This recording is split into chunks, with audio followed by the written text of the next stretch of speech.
Ngayong araw nga ay pabalik na tayo ng Doha, Qatar. So hello everyone, welcome to my channel. So ngayong araw guys, ayun, papunta tayo ng maaga sa airport dahil from the home to airport ay 2 hours and a half. So medyo malayo siya kasi nasa farm area tayo. Wala naman tayong problema sa transportation dahil madali lang naman. May sasakyan naman tayo mula sa bahay papuntang airport. So, ito na nga yung kahabaan ng ating nilalakbay. So, sa videong ito ay nasa Cairo na tayo, no? Hindi ko nakunan masyado yung naglalakbay tayo dahil natulog ako all the way. So far okay naman and comfortable naman ako sa biyahe. At syempre sa pagising ko, kumuha na ako ng video at ito na nga guys, nandito na tayo sa Cairo.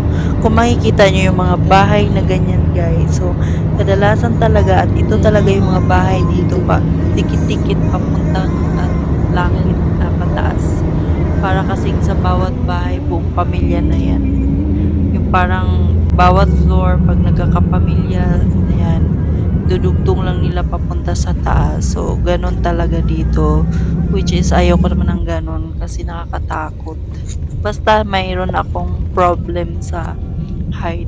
Mas prepared ko yung bungalow lang. Yung parang katulad lang sa atin ng probinsya. So, ito na nga guys. Nandito na tayo sa pintuan ng airport. Papasok na tayo guys sa departure area. Ayan. Ito po yung itsura niya. Kung makikita nyo, maganda, bongga, tingnan sa picture. Pero, syempre, pag hindi ka sanay dyan, para manibago ka dahil parang hindi siya, basta hindi siya para lang sa akin. Akin lang, charot. Basta, kayo na bahala dun. Pero maganda siya, syempre. Wala tayong magagawa dahil ito na yung pangalawang bahay natin. So, sayang sa gusto ko pabalik-balik tayo dito kasi nandito yung buhay natin. Ayan. So, yun na nga guys. Paakyat na ako. Sa likod natin ay immigration. Diyan tayo Tapos na papaas. tayo Tapos, mag-check-in. Nandito punta na natin tayo sa sa loob. immigration area. Ayan yung immigration Ay, nila alis na dito. tayo guys. Ayan, Lilisanin after na kong natin ang makalabas lugar sa na to. immigration, syempre, maglalakad na naman tayo papunta sa final pero gate. babalikan. Ayun. At syempre, tamang daldal lang yun. Ganun. And then, nandito na tayo sa loob ng, airport nga. Charot. Mag-coffee-coffee muna tayo. Kaya order tayo ng coffee dito sa Costa. Ayan. Syempre, ayan, after, nandito tayo sa loob ng aeroplano. At alam niyo nang gagawin natin dyan. Maraming kumot dyan, guys. Charot. And then, syempre, komportable kasi dahil Qatar Airways tayo, the best airlines. Ayan, charot. Komportable dahil wala masyadong pasahero. Pag gusto ka, parang one seat apart yata yung nangyari. Or, kunyari, sa likuran mo, walang tao. Ganun. Ganun siya, guys, ka-komportable. Plus 350-1000, Qatar Flight 130 to destination Doha. Beside me here on the flight deck is the Captain Mr. Javier, and looking after your safety and comfort in the cabin today are the Passenger Cabin Service Director Mr. Nasbor and the Cabin Service So, Mrs. Farna 5 and hours. Mrs. So, Power. we are in Doha. And our warning team. Ang bilis. Our flight time will be 2 hours and 30 minutes, and we'll be cruising an altitude of 41,000 I feet. thought 5 hours. Lovely weather, expecting all over the route. Just The captain may is expect some speaking light guys. turbulence at the middle of the flight. Turbulence. For that reason, please, for your safety, please keep your seatbelts fastened more times, even when the seatbelt sign are switched off. But how about the Before we begin our extension? descending to Doha, I'll update you with the latest weather and arrival information. Seatbelt Until then, please make yourself comfortable and enjoy our world-class service. I wish you a very pleasant journey on board this Qatar Airways flight. Thank you. Airbag. Thank you for flying with us, Qatar Airways. See you to Doha. Doha, please ensure that your hand luggage has been placed in the overhead storage compartment or under the seat in front of you. Of course, We also ask that you switch your electronic devices. Parang lasing yung nag-announce dyan. So, wala masyadong passenger kaya matulog tayo. Pakinggan nyo, parang lasing. إرباط السلام على الأقلام استخدام أجهزتكم الشخصية وشبكة الواي فاي على الطائرة. Lasing siya, lasing. يستطيع أن لدى جميع الأوقات.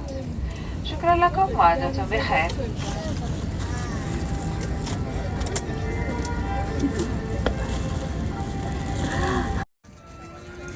Wala masyadong passenger. Kaya matulog tayo.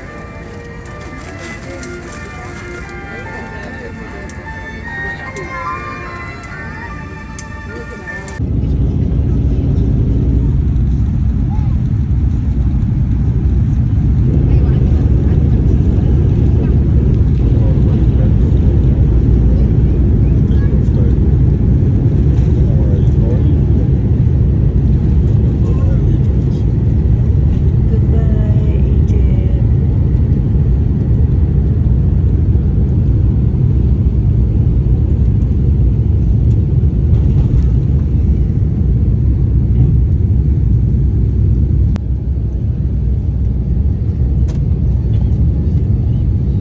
Diba the best airlines kasi mabulusog ka talaga dito lagi.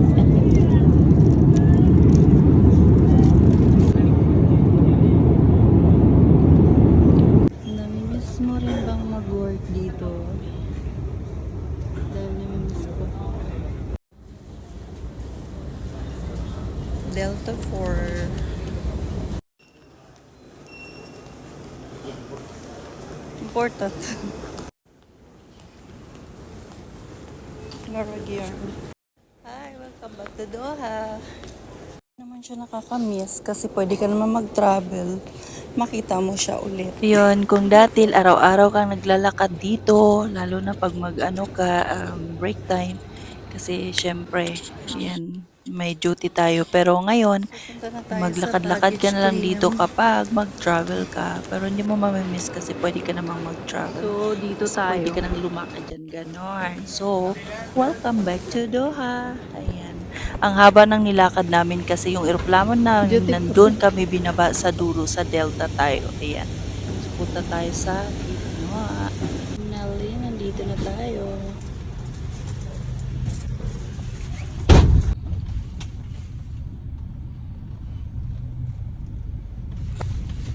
So, ayan guys, nandito na tayo sa sasakyan, pauwi na tayo. So, ayan, thank you so much sa panonood at sa muli ng aking paglalakbay. Thank you for watching everyone. Gamay nga dako vlog.